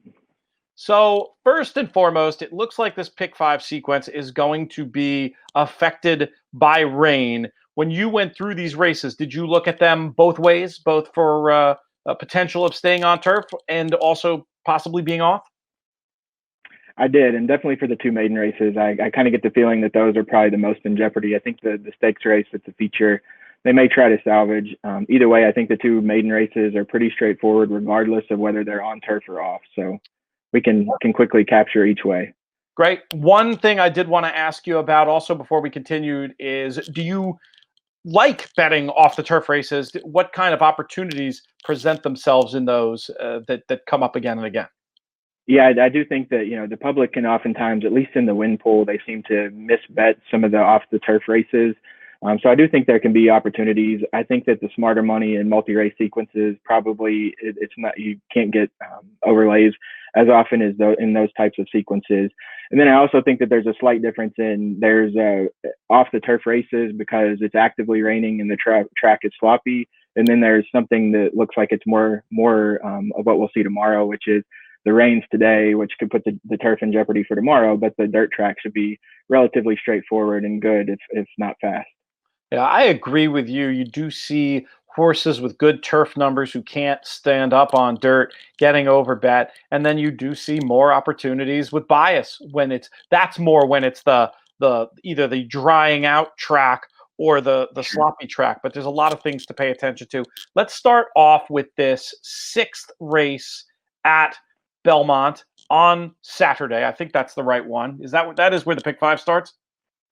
It is, yep. So 6 furlongs on the turf. That's where it's scheduled. To kick us off here, one thing to note is within the sequence is that it's 5 one-turn races, obviously regardless of whether it's on turf or not.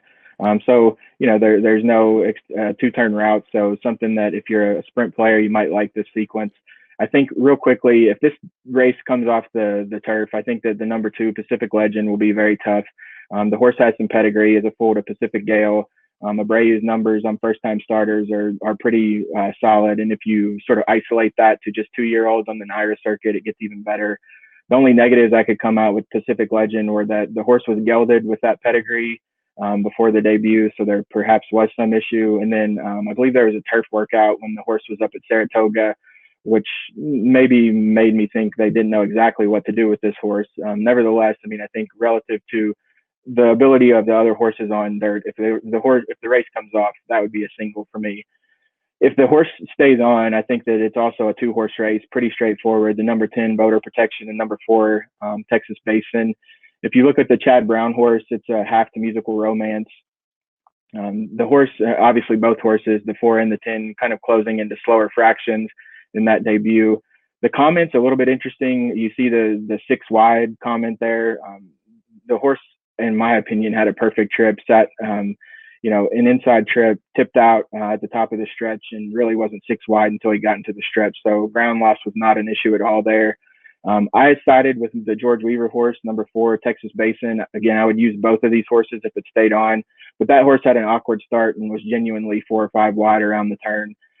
Weaver doesn't have actually the best numbers for second-time starters, but if you, again, narrow that to second-time starters among 2-year-olds on the turf, that gets a little bit better. So Texas Basin would be my top pick, but I would use 2 if it stayed on the turf, the 4 and the 10. Great analysis, and you left absolutely no meat on the bone there for me. I almost think we could just move on. And Pacific Legend, clearly the one for me in the off-turf situation. Even with those questions, I feel like this is the right. It's perfect spotting by the barn, even if there are some issues mentally or whatever. I think they've probably been worked out well enough to succeed here, and I think you've got the live numbers if it stays on turf as well. So we'll just go ahead and turn it right to the 7th race. We've got 3 and up New York bred maidens going 7 furlongs scheduled for the turf. If it comes off the turf, and I'm not just saying this because I'm wearing the owner's shirt right now. I don't even know if the people in video can see that. We'll do the little tilt down. Our friends at America's Pastime Stable, who we did the fundraiser at the Preakness with, had a drink with them at Walton Whitman the other night, and they presented me with this cool shirt. But anyway, their runner Ernie Banker makes an absolute ton of sense in an off-turf situation. This would be the second start as a gelding, second time off the long layoff, back pretty quick. Just, again, excellent spotting. Might have found the right field in the event that this one comes off of the turf. And then if the race stays on, I was a little bit interested. The barn has been having a tough go of things, but who knows? That could change by the time this race is run. But just looking at closing sectionals, the Golden Doors numbers were too good to ignore. If it does stay on, I feel like at 7 furlongs, those could come into play. This is a horse on pace figures I think will be positioned not too much worse than mid-pack and has the closing sectionals to pass them all, listed at 4-1 on the morning line. Lots of ways to go in here, though, Tyler. So very curious how you see it. Yeah, so completely agree. If it comes off, Ernie Banker looks tough to me. I will say on horses or maiden races that are at 7 furlongs, I tend to avoid first-time starters. That being said, the 6, what do you think? Again, if it's on the dirt, Rudy actually has pretty good numbers, 3 for 14 with a 324 ROI on first-time starters at 7 furlongs. So that's kind of unique. Again, I think it's a tricky distance for first-time starters. So I'd probably use both of those. I agree that the 2 Golden Door has 2 pretty good races. Obviously, at distances different than today's. So maybe this is kind of, right in the middle and where this horse wants to be. The barn did scare me away, and, I would probably use defensively. But if this stays on turf, I'd lean pretty heavily on the 1 Striking Causeway. To me, it looked pretty loose. There's also a bullet work on September 14th. He's beaten a couple of these foes in previous races, and I don't think the extra distance here will hurt that horse at all based on the pedigree. The barn, can get streaky and again, has set pretty fast fractions in the past, and I think will be loose today with IRAD and the inside trip. I was hoping that the 3 Not Far Now would take a little bit of money with the American Pharaoh going to turf. It's had some success there. That horse may show some speed, but it had a rough break in its debut and a little bit of a spotty work tab since coming back to Belmont. The other horse that I would include is probably the 9 Scuttle Buzz for Jonathan Thomas, but pretty heavy lean if it stays on to the 1, and then I would use the 2, 11 and 6 if it came off and was on dirt. You mentioned Scuttlebus, actually the number 10 in my my apologies. Yeah, no, it's good. Just in case people are writing down numbers. And yeah, Scuttlebuzz, definitely a little bit interesting as well for the always potent team of Jonathan Thomas and Javier Castellano. I think you make a great point about the pace situation. Just looking at pace numbers, I was thinking Not Far Now would be there enough to keep Striking Causeway honest, but even just looking for another moment. It is a long layoff, and the Linda Rice barn can have him ready, but the same way she excels with horses in the second-time career start, sometimes second time off the layoff is when you want to have this one. If Not Far Now isn't quite fit and is more for a workout than anything else, Striking Causeway could shake loose. I'm going to upgrade that one after chatting with you to must-use status as well. Let's move on to race number 8. This one's scheduled for the dirt, making our lives a little bit easier. We've got 1 mile and a 16th, 3 and up, New York bred Allowance. Doesn't appear to be a ton of pace in this one, and that colors my opinion, but I'm going to let you kick this one off, Tyler. How'd you see it?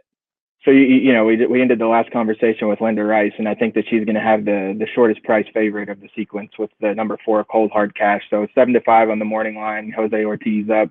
I'm taking a pretty firm stand here and actually not using this horse at all. Wow. So this will be the point in the sequence where I toss the favorite. I think there are a couple of reasons why. If you look at the last 2 races, both at 1 mile and 8, 2 turns at Saratoga, both of those races probably win this one, just to be fair. But there are a couple of things that have changed. One is the barn during that last race, which is a pretty significant jump regardless of what figures you're using.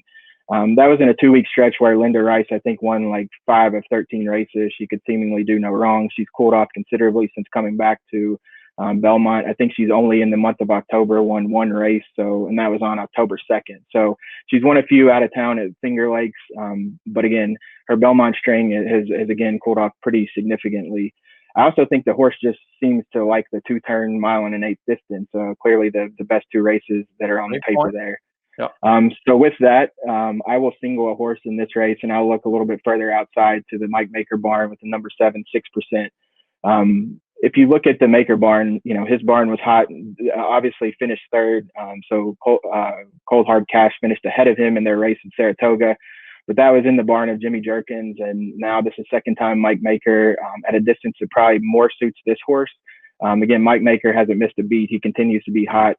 But one of the most interesting, and also just to mention too, that in the last race, he got a significant bump at the start, not bump, but kind of squeezed at the start. And then also took a bump in the stretch run. And I'm not huge on gallop outs, but if you look at the gallop out for that race, I mean, 2 jumps past the wire, and he was in front of both horses that finished in front of him in the last race. So now again, we're second time Mike Maker. Obviously, the difference from Rosario to IRAD in normal, parlance is not an upgrade or downgrade, right? Both are more than capable riders. But one of the things that I noticed at the Saratoga meet was that Mike Maker seemed to be riding IRAD a lot more. And I think if you look over the past, I think it was the past 5 years in the NYRA circuit, that they've teamed up in about 100 races, but about half of those have been in the last 3 months. And so obviously a lot of that was coming at Saratoga. But in those sort of 47 or so mounts in the past 3 months, they have like a 23% win percentage, a positive ROI. And I think that most people with Mike Maker think of turf horses, right? But if you look at the times that he's teamed up with IRAD, again, in the past 3 months, they're 7 for 18 with a 338 ROI. So they mean business when they team up on the dirt. And for me, this is a pretty solid single in the sequence.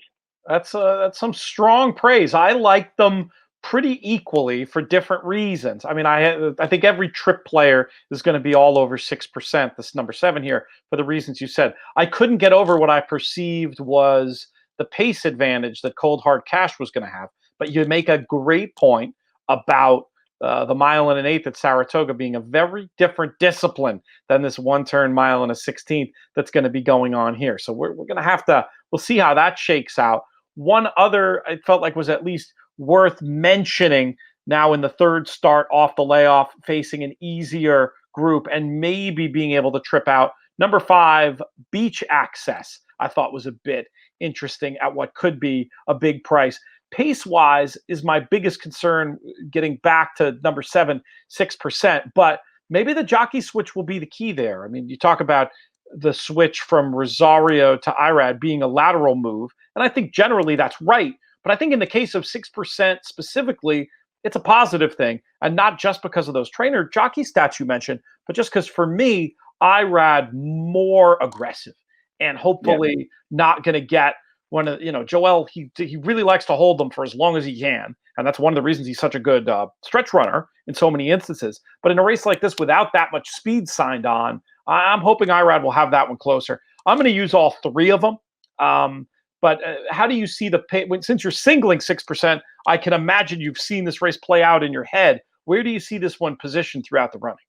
Yeah, and actually, I like the outside post a little bit. I thought that IRAD would have him a little bit more positional. I think that the bump in the last, I think the horse has enough speed, and I think there will be enough pace that this one should get a pretty good trip.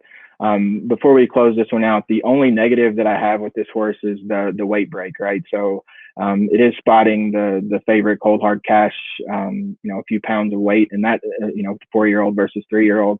That's the only negative that I could come up with this horse. For me, the pace wasn't an issue. It seemed to me like it would get a perfectly fine trip with IRAD in the reins. All right, good stuff. Yeah, speaking of weight, that's another thing to take a long look at with Beach Access potentially getting 9 pounds from 6%. That's huge for American racing. That's a good discussion. I'm interested to see how that one plays out on the track. Let's talk about our featured race of the day. It is the Floral Park Stakes, going 6 furlongs on the inner turf. And I think I'm supposed to go first in this one. A horse that I have struggled to be on the right side of, who usually needs the lead, is Mitchell Road. I don't think we'll get it in here going 6 furlongs. I wonder if there isn't a chance to get a little bit of a price home, maybe something from off the pace. Xanthique is a little bit interesting to me. This is a horse who I think fits on figures and form and might get, hopefully, the right kind of setup if there's enough speed that comes to the party today. That's where I was thinking of centering most of my action. How did you see this one, Tyler? I agree with you on Mitchell Road, and the horse has been a hard read for me as well. One that I would definitely, I think, probably use if the race stayed on the turf, but not one that I would probably make my top pick. I guess before walking into a couple of horses or talking about a couple of horses, and this, to be clear, is a spread race for me. One thing that I wanted to mention is the number 7 horse for Karl Broberg. An article in the DRF from Grenig that states that Karl Broberg is bringing a string to New York, looking to make a splash in the claiming ranks. Obviously, this is in a listed stakes race. This horse probably is a little bit overmatched. I will note that the horse's best races comes over yielding ground back in Fairgrounds. That was in the Mike Maker barn. I think that this probably isn't the place where he gets his first NYRA win here, but it's definitely a barn to keep your eye on. The guy wins everywhere. If you're not familiar with him, I think he's led the country in wins for the last 4 or 5 years, and I have no reason to believe he won't be successful in New York. So again, more of one that I think I'll keep my eye on, see how they run. And that may be a barn that's unfamiliar to NYRA players that you may be able to get a few overlays on in the coming weeks. Again, we covered Mitchell Road pretty good. I agreed with Xanthique. There weren't a lot of closers or finishers in this race, and that one looked the best of those. Get Mother a Rose doesn't seem to be the same horse since she came back from the Florida circuit. I will note the Bullet in her last workout. Maybe she's waking up. I would not want to get beat by her because I've been a fan of her in the past. The 2 horses that I think are my top pick, the 3, I'll handle the cash back to the New York. I'm throwing the last one. Ray Handel's a more than competent trainer. I'm not sure how well he's done shipping. That last race at Kentucky Downs, again, I'll ignore. And if she runs her license fee, I think that she can win this. And then the horse, I don't know if they make George Weaver wigs, but if they did, I will perhaps need one for this sequence. I landed on the 8, Lead Guitar. Her last 2, I think, have been solid. This is second time since being back in the George Weaver barn. His barn certainly, doing no wrong at the meet and across the country right now. But for me, the thing with Lead Guitar that jumped out of the page is if you look at the 2 races with Luis Saez in the irons, he's won both of them. She's won both of them by open lengths. And I mean, quite honestly, I just feel like in both races, to be fair, maybe a little bit of the ability to set easy early lead, but the horse is wired in both cases, and I see no reason. I mean, I've seen Saez do it plenty of times before, definitely on the NYRA circuit, where he may be able to secure early positioning, lull the rest to sleep, and may just wire this field. So Lead Guitar, definitely my top pick in this race. That's interesting. I like Lead Guitar potentially as a use here, thinking it would be a stalk and pounce type trip. Just looking at pace figures with the speed that I'll handle the cash and Mitchell Road and who else? Even Sunny Dale have. But that versatility with a rider you trust like Saez, that ability, the fact that you can see it and say she's a wire threat, and I could see it and say, could get a good stalk and pounce trip. Drawn outside a lot of the key market rivals, Saez will have chances. He'll get that position going forward, whether that's in the top of the pack or in the second flight. Either way, Lead Guitar probably is a one to put in. And yeah, I guess here's my question for you. And maybe you've tipped your hand saying it's Lead Guitar. Who is going to emerge the best of the speed in what I'm seeing is a little bit of a scrum here between I'll Handle the Cash, Mitchell Road, Lead Guitar, and maybe some others. Is it because you mentioned I'll Handle the Cash too. Who do you prefer at the prices of that group?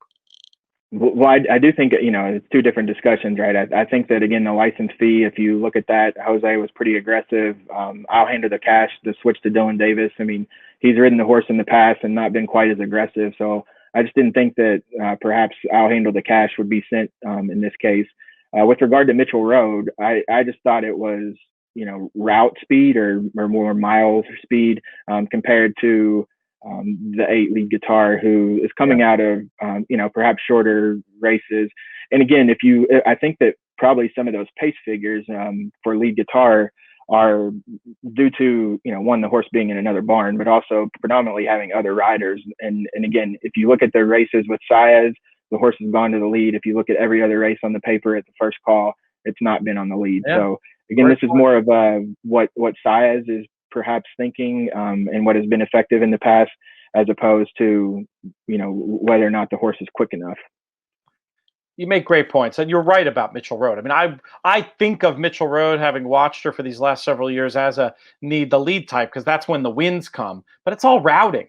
And you go back, and even looking at the 7.5 race at Gulfstream from back in January, she has passed horses too. So I was probably being a little too simplistic in that early analysis. And you're probably right. Probably not going to list Mitchell Road in my picks just because there's so many other ways to go here, probably ensuring that I, not for the first time, put her right in the winner's circle But in terms of my actual betting and these picks, this one has to be included.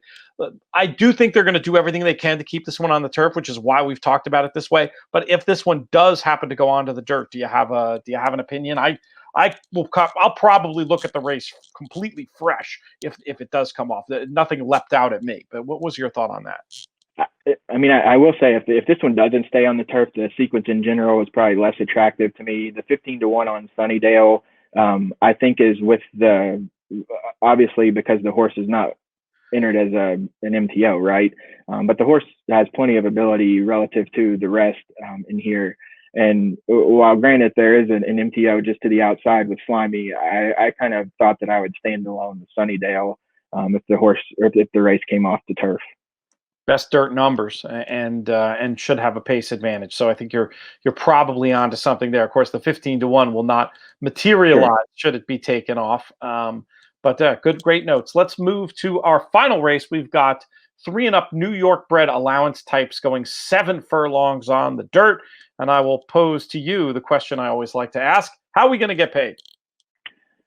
For me, this race is pretty straightforward. Also, I guess the sequence is, at least as I saw it, I can make pretty strong cases for just a couple of horses in each race. So I'm not at all opposed to sequences like that, especially knowing that I'm taking a stand against what will be the largest favorite in the sequence. I did land, I guess, on the tepid choice here, or morning line choice, which is number 4, Good Credence. Has 2 wins over the Belmont track. And I really think that the last 2 just kind of signal that the horse has taken a step forward, despite the disqualification and placing of 5th. I mean, the horse's numbers, again, on any of the services I look at, have signal a jump forward. It's a 3-year-old, kind of paired up figures, may take another step forward today. The barn, more than capable at Belmont, has had a couple horses hit the board on a very limited sample. I would also want to use the number 6, Jewel of Arabia, Rosario back in the irons here. Thought this one, unlike Rosario's normal approach of setting back and making one run, this one when he's ridden this horse, he's placed the horse forwardly. I'm not sure that the extra furlong here helps that horse. That was my one hesitation there. I'm pretty well against both of the horses that had previously been in the barn of Noda, so definitely solidly against the number 7. Let me take this call. I was actually hoping that this horse would be favored and would take a lot of money, because I would not use at all going into a barn that's been relatively cold at the Belmont meet. And then the other horse that I would perhaps consider is the number 10, JC Shooting Star. David Donk had a great Saratoga meet, won with a couple of price horses, hasn't won yet out of 40 runnings at Belmont this meet. But he's used with this horse specifically this turf to dirt angle, and every now and then is sort of popped and ran a big race. And again, against a bunch of horses that I don't think are, have a ton of upside, this veteran horse may be worth including as well. But for me, it's mostly 4, 6, 10. Yeah, we're on the same numbers again. I mean, JC's Shooting Star would be the 3rd selection for me too. But since you just mentioned, there's the kind of horse that can finish. And if it's when he gets the setup, I mean, we've seen him upset the apple cart before at very big numbers, including that day. I guess it was it Derby Day or Oaks Day at Saratoga. Came and just sort of plodded through the lane. I think that's a great point about why Jewel of Arabia might be the best pace in the race. I always want the best speed in a scenario like this, and Good Credence, just very obvious figure horse for me. I'd probably rank them, I think it was the same order you said, 4, 6, and 10 to close things out at Belmont on Saturday. Tyler, this was a fun discussion. It was great to have you on. We're going to be hearing a lot more from you in the coming weeks with this fun Breeders' Cup project that I teased somewhere else in this show. And I'd love to have you on again to talk about some racing. This was a lot of fun. Sounds good. Looking forward to it, Pete.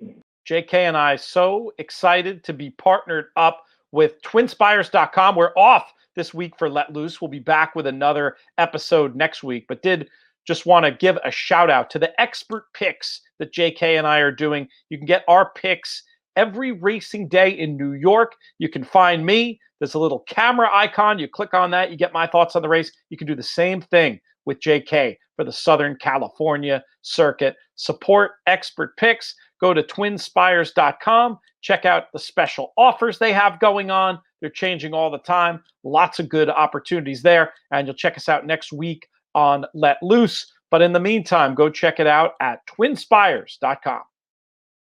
The golden hour pick four we have for the third week in a row. This is getting almost record levels of weeks in a row on the show. And, you know, he deserves it. He does a lot of good work over there at tripnotepros.com. He's my old buddy, Benny Southstreet. What's up, Benny?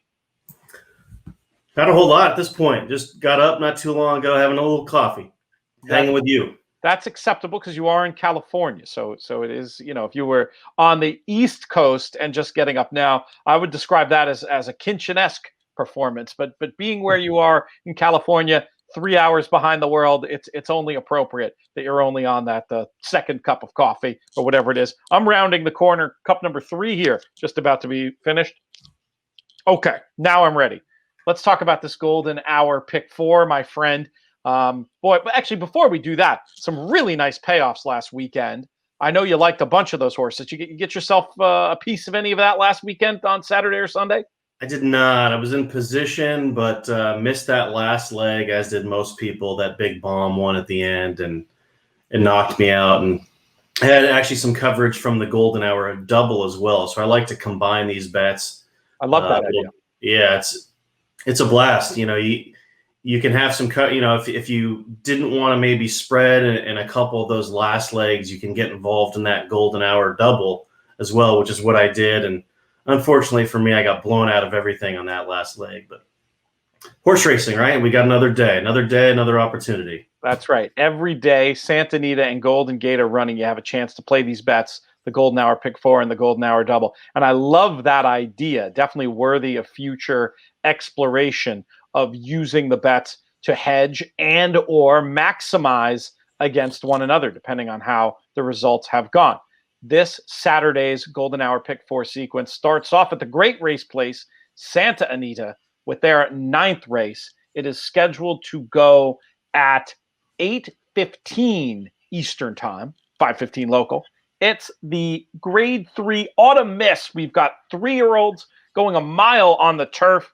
I'm actually going to kick off, Benny, just because I'm not super creative in here, and I'm hoping you can maybe one-up me, as is your wont. I like number 5, Warren's Showtime. Just a strong and consistent horse who I thought was finding a easier group than last time. I thought may have moved a hair early there, maybe didn't stay there, but a lot of reasons to run better this time. Big threat under Bratt. I like this jock change for her. I think it might be as simple as Warren's Showtime to get things kicked off. Are you any more creative than I am? I think you're on the right track. I like Warren's Showtime as well. She's a pro. She fires every time. I love these clubhouse rides, and she's one of the better ones. I do give Gieti a swing, or Gieti. I'm not sure how to pronounce that. Gets a huge jock switch and had some sneaky trouble lines earlier against similar company, and that race 3 back on the 25th. I thought I was convinced that she was best that day. So I'm going to use her as well. And then I've always had an affinity for these horses that are shipping in to these SoCal turf races. So I do think that the 3 and the Baltus Nasty is worth a swing. She shows up. She was 2 for 2 before getting a course that had some cut in it, and she laid an egg, but she'd go favored in 150K stake. There's no reason why she can't win as well. She beat older allowance horses at Indiana. And I think her form looks sharp. So she's got a nice little work pattern over there at San Luis Rey. And I think she's deserving of a use for certain. That makes sense. I always talk about the Eastern turf form shipping out west, how JK and I both typically prefer it. And Nasty fits that bill. So 3 for you there. I think you've talked me into certainly using the 3, at least on some tickets, mostly going to be Warren's Showtime for me. And with that, we'll move to leg B up north. 8:30 is the scheduled post time for this 3-and-up allowance race going 1 mile on the Golden Gate Synth. We've got 3-and-up here. I'm going to let you kick this one off. What did you like? You know, to me, this is a spread race. There's a lot of speed in here. The rail stretches, and then you've got 2 other need the lead types and River Rose, who tried different tactics, 2 back, didn't work out, and they clearly sent last time. He's fast. And then you've got a horse on the outside, Many Roses, who's also a need the lead. So I think you've got 3 horses that are going to set things up for a closer. Closers are the hardest to find for me. So I'm going to spread here. I don't have a strong opinion with anybody, but I do think this is where the most logical price may pan out. So, like I said, don't have a strong opinion other than I do believe a big stretch runner is going to win. I'm going to hold your feet to the fire to give some numbers, but I'll interject as I saw it very much the same way. This horse will not be a price, but I do think is the best closer with the best form and figures, and that's Arch Prince. Going now 2nd time off the long layoff. Race should be run to suit. Whatever I do in here, I'm going to be pressing up Arch Prince. But I take your point, and I think one of the reasons closers can be harder to find is more can go wrong in terms of trips. And Arch Prince could be 3 lengths the best and still not win in a spot like this. So I certainly admire your creativity. But who would some of the numbers be that are going to be on your tickets? Well, I'll probably single in this leg because I don't like it, and if I'm correct, I think I can hit my golden hour pick 4. The one that I'm going to single is the 6. Heck Yeah. So this is a late running sprinter. I'll give some people out there an angle that works at Golden Gate and it doesn't work anywhere else that I know of, and that is late running sprinters stretching out. I have no idea why it works, but this one's bred to get the trip. And late running sprinters at Golden Gate do very well. And I like this one's pedigree going long. He's got a couple preps. He seems fit enough, gets a rider upgrade. Sherman's more than capable. And the price is right with Heck Yeah at 12-1. Yeah. That's interesting. You sort of came all the way around there. I thought you were talking about spreading. Now you're talking about singling. Yeah, so for everyone else, I mean, I might spread. The way that I would construct the ticket is I'll take a stand if I like a lot of the horse, if I don't have a strong opinion, and I think it's a spread race, which it is. This is an absolutely spread race. I don't want to end up with the favorite on a spread, so I'll single. I'll take a shot. So I think it's actually what you're saying is probably blowing some people's minds and/or making you sound half crazy, which isn't necessarily untrue. But that would make me correct by most accounts.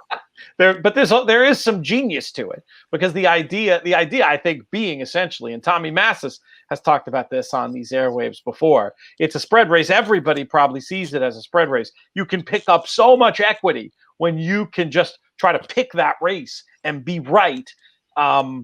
And that will enable you to maybe be a little bit more creative in other spots. So I'm digging what you're saying. I'm going to throw in your long shot, but I'm also going to keep it a little bit simpler in terms of my preference for Arch Prince in the spot. But some good stuff there from you. Let's talk about race number 10 at Santa Anita. So this will be the kickoff leg to the Golden Hour Double, and of course the third leg for the pick 4 that we've been deconstructing. We've got maiden claimers for $25,000 going 6.5 on the dirt, and I liked number 5, Save the Story, in here. I thought this one was clear on pace figures, and I normally don't love second time off the big drop. I feel like these horses can be over bet, but I felt like in this spot with another horse with very big figures to the inside, second off the long layoff, having the trip excuse of stumbling out of there when bet first time on the drop, that Save the Story might just be the right one. Saving Sophie, figure players are going to gravitate towards, but I don't have the numbers on this. This is a study that somebody with a big database should take a look at. Craig Milkowski comes to mind. When you're as late of a runner, when you're a big favorite and as late of a runner as Saving Sophie, I wonder what the ROI is. The horse is described as plotters by the Timeform US methodology. I can't imagine it's a very good ROI. I'm going to try to fade Saving Sophie and get out with Save the Story. How do you see it, Benny? I agree with you. I like the 5. I will be also using the 2, probably on my smallest ticket. because if I hit my single, I don't mind having a favorite. So I will be using Saving Sophie, but I like to couple others in here as well. I do like everything that you talked about with Save the Story. Get knocked around at the start. Bug Boy goes up, blinkers on. This one's going to blast off and may just be too fast. 6.5 is a tough distance for these fillies.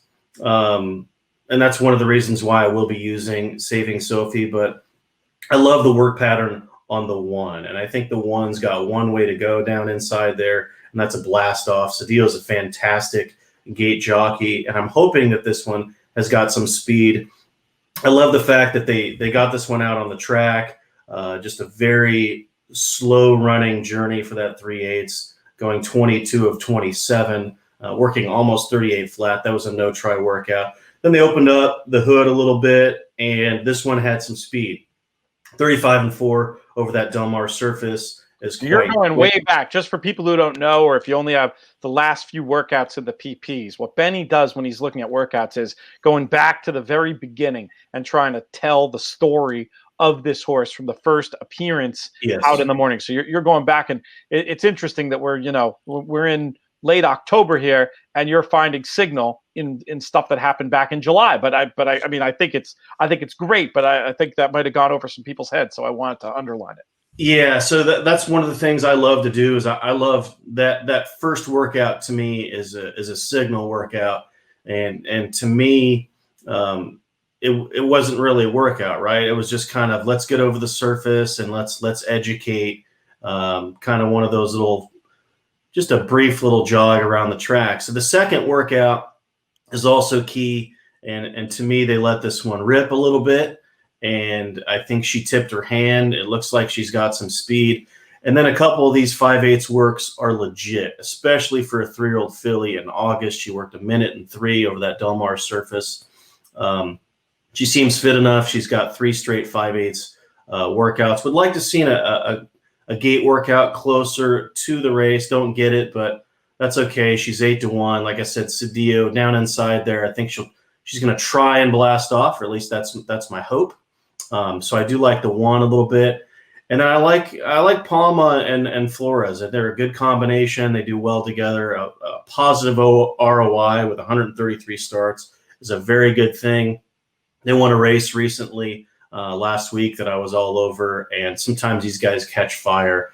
This one gets blinkers, is fresh. I like these slow workouts for these fillies as well.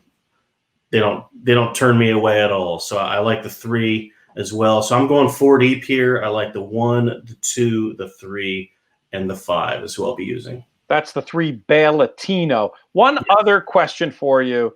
I know in the past when we've looked at these claiming horses, you actually do not typically like the fast works like the ones that Save the Story has been showing. You've said sometimes you see those fast works for claimers, and you see a big for sale sign. Is that a fear with number 5, Save the Story, for you, or do you take it as a positive that she's looked good on the track since that last run at Del Mar? No fear in this sporting gear.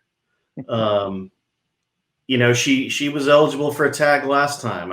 No one was going to tag her last time. She had over a year layoff. They paid $45,000 for her at the Barrett sale. I don't think anyone's claiming this horse. It's a lot of money. I mean, $25,000 for a 3-year-old filly who clearly has had issues. Yeah, no one's claiming it. They could work this thing 58 and no one would touch her. Right. I don't disagree. I did want to ask you that, though, and I think you explained a lot of reasons why this is a different situation. Let's go to our last race in this sequence. It is race number 9 up at Golden Gate, 6 furlongs on the all-weather. And I just think this is a race. I hope you agree. I think this is an interesting race to maybe go fishing for a price. How did you see it? Okay, I'm scrolling. You're going to have to edit this. No, we're not editing. Really? Gosh, dang it. We're not doing that to poor producer Craig. I can go first on it. You go first because I don't have my paper in front of me and my eyes are bad. So I don't know what's going on with you. It's not that hard. I'm looking at 14 races today. I give you 4 and you screw it up. It's unbelievable. I'm interested in number 5. Look at my hooves in this spot. looked like one that the cutback would suit. I do believe there's going to be plenty of pace in here. I think this horse could be all of the 12-1 morning line and not without a chance. This one, I think, has shown a hint. Talent is a strong word, but talent for the level, I think, is accurate, and I think has reasons to run better today. Another that I definitely want to have on side, won't be nearly as good of a price, but I thought number 8, Violent Behavior, was interesting. Just an angle I love. Getting back on to the preferred surface. It has run very well sprinting at Golden Gate. Didn't run very well at Emerald, but this one getting back into the right kind of spot, not the kind of career mark that's going to have you cutting in line to get to the windows with this 1 for 19, but a horse I was hoping could at least be a $12 horse maybe, and one that I thought we could attempt to get paid with in this nightcap at Golden Gate that closes out this week's Golden Hour Pick 4. Did I vamp enough? Are you caught up? Do you know who you like in this nightcap at Golden Gate now, my friend? Yeah, so I've got an interesting story. Look at my hooves. I had somebody tip me off on this horse before this horse had ever ran, and I was actually – I don't want to say this too loud. I don't think my wife can hear me. I was actually going to claim this horse. I don't think she Oh, my goodness. I was actually going to claim this horse. I had heard that this horse could really run, and they were putting one over. And it was funny. I was sitting out on the veranda with Billy Koch, and we were talking about tagging this horse together. And instead of doing that, I made an obnoxious win bet, thinking that maybe the information was bad and the price was good enough to where if this horse won, that we would just make a big score. So that's hilarious. Yeah, so I lost my ass on a win bet with the look at my nose. But so it was funny. I said, where do I know this horse? And I said, oh yeah, that's the Jamie Thomas horse that I was going to claim. Anyway, so I had a couple others in here that I thought were interesting. Between us, we'll have several of the runners covered, but I thought the 9 In Our Way was interesting. Horse is a first-time gilding, an obnoxious layoff, but again, one where I really like the work pattern. I like the quick build up, and then the last 2 works for me are really nice. I love the fast, slow pattern. It's one I always look for, and this one has it working 1 minute and 2, and then coming back with a nice pedestrian 1:15 and change workout. So I think he'll be fit enough. We talked about Ellen Jackson, I believe, last week, more than capable. So this one will be on my tickets. And then I also thought the 7 was interesting. Had a nice facile win against the proper condition, even though it's a maiden 12. I think these things can step up, and she's just looking, or he rather is just looking for the level.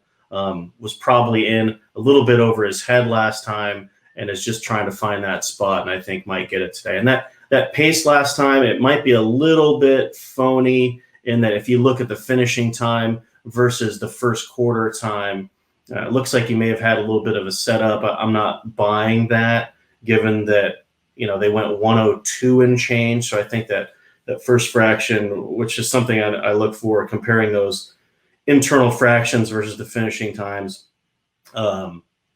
This is one that I'll be using as well. So for me, I'm going to use mostly the 7 and the 9.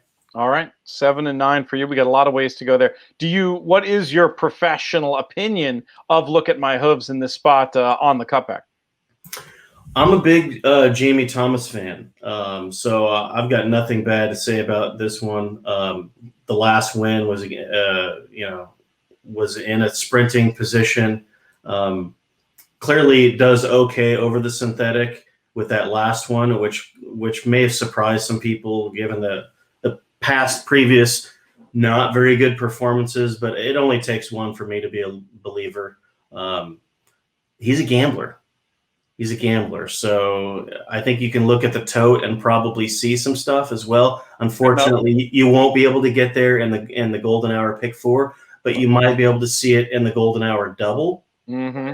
When the will pays on this guy are low, it's it's an automatic use and don't toss. So that would be one I would pay attention to on the tote. Great notes, my man. It's worth putting up with your inability to see, inability to properly work the microphone, and all the other problems that come with working with you, because you bring the knowledge and you bring it every day over at your website, tripnopros.com as well. So check it out there. Benny, we will have you back soon. Thank you, my man. We'll talk soon. And that is going to do it for this edition of the show. We've got a whole lot of people that we need to thank. So I'm going to pull that up and make sure we don't forget anybody. To Jason Portuondo, to Jeff Bratt, to Ernie Perri, to Drew Coatney, to Nicolle Neulist, to Tyler Whisman, and Benny Southstreet.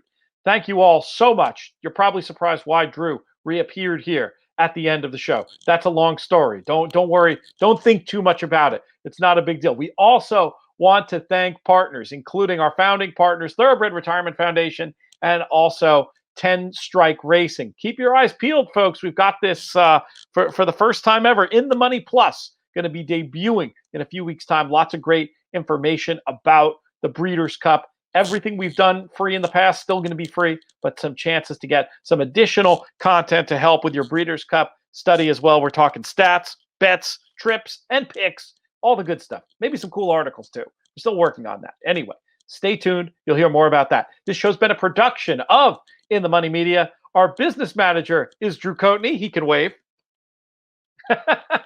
Our chief creative officer is Jonathan Kinchin. I'm Peter Thomas Fornatal. May you win all your photos.